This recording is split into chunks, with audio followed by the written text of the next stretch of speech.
Bismillahirrahmanirrahim. Assalamualaikum warahmatullahi wabarakatuh. Perkenalkan, nama saya Husnul Khotimah dari kelas PBA 4A. Baik, di sini saya akan menjelaskan materi tentang teori keterampilan dasar melakukan variasi dan keterampilan menjelaskan. Yang pertama, teori keterampilan dasar melakukan variasi.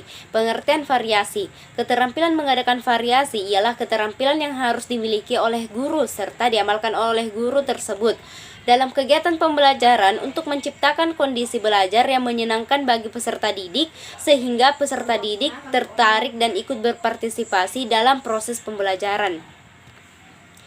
Adapun tujuan keterampilan melakukan variasi, yang pertama, memberi kesempatan berfungsinya motivasi dan rasa ingin tahu melalui eksplorasi dan penyelidikan terhadap situasi yang baru. Yang kedua, membentuk sikap positif terhadap guru dan sekolah melalui penyajian gaya mengajar yang bersemangat dan antusias sehingga meningkatkan iklim belajar siswa. Yang ketiga, memberi pilihan dan fasilitas dalam belajar individual. Yang keempat, mendorong anak didik untuk belajar dengan melibatkannya dalam berbagai pengalaman yang menarik pada berbagai tingkat kognitif. Adapun manfaat keterampilan melakukan variasi, yang pertama, menumbuhkan perhatian peserta didik. Yang kedua, melibatkan peserta didik berpartisipasi dalam berbagai kegiatan proses pembelajaran. Yang ketiga, dengan bervariasinya cara guru menyampaikan proses pembelajaran, maka akan membuat sikap positif bagi peserta didik terhadap guru. Yang keempat, dapat menanggapi rasa ingin tahu dan ingin menyelidiki peserta didik. Yang kelima, melayani keinginan dan pola belajar peserta didik yang berbeda-beda. Adapun prinsip-prinsip keterampilan dalam melakukan variasi. Yang pertama, variasi hendaknya digunakan untuk dengan suatu maksud tertentu yang relevan dengan tujuan yang hendak dicapai. Yang kedua, variasi harus digunakan secara lancar dan berkesinambungan sehingga tidak merusak perhatian siswa dan tidak mengganggu pelajaran. Adapun komponen-komponen keterampilan melakukan variasi. Yang pertama, variasi gaya mengajar. Variasi gaya mengajar terbagi atas 6. Yang pertama, variasi suara, pemberian waktu, gerakan anggota badan, penekanan, kontak pandang, dan pindah posisi. Yang kedua, variasi media dan bahan ajaran. Variasi media dan bahan ajaran terbagi atas 3. Yang pertama, variasi media pandang. Yang kedua, variasi media dengar. Yang ketiga, variasi media taktil. Dan yang terakhir, variasi pola interaksi dan kegiatan siswa. Adapun kelebihan dan kekurangan keterampilan melakukan variasi.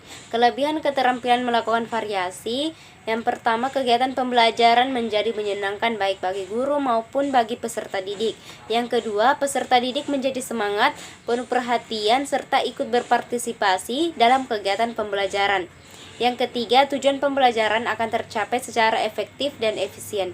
Adapun kekurangan keterampilan mengadakan variasi, yang pertama, apabila guru salah satu keliru dalam mengadakan variasi yang dilakukannya, maka peserta didik juga akan salah penafsirannya dari pesan yang ingin disampaikan oleh guru.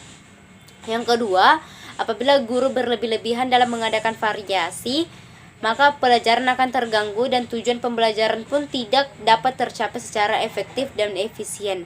Yang ketiga, tidak semua siswa dapat menerima variasi yang diberikan oleh guru, sehingga kadang siswa malah bingung dengan adanya variasi. Selanjutnya, hakikat keterampilan dasar menjelaskan. Pengertian keterampilan menjelaskan. Keterampilan menjelaskan dalam pengajaran adalah penyajian informasi secara lisan yang diorganisasikan secara sistematik untuk menunjukkan adanya hubungan yang satu dengan yang lainnya. Adapun prinsip keterampilan menjelaskan, yang pertama, penjelasan dapat dilakukan pada awal, tengah, atau akhir pembelajaran tergantung pada keperluan. Yang kedua, penjelasan harus relevan dengan tujuan pembelajaran yang hendak dicapai. Yang ketiga, penjelasan dapat diberikan apabila ada pertanyaan atau diperlukan oleh guru untuk menjelaskan. Artinya, tidak semua topik atau bahan pembelajaran dijelaskan oleh guru. Yang keempat, penjelasan dapat diselingi tanya jawab. Yang kelima, materi penjelasan harus bermakna bagi siswa. Adapun komponen-komponen keterampilan menjelaskan. Yang pertama, komponen merencanakan. Yang kedua, komponen penyajian.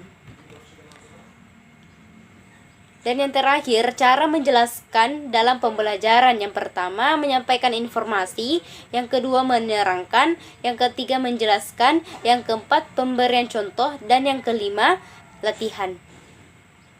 Baik, itulah tadi materi yang dapat saya jelaskan. Apabila ada kurangnya, mohon dimaafkan. Saya akhiri dengan ucapan wassalamualaikum warahmatullahi wabarakatuh.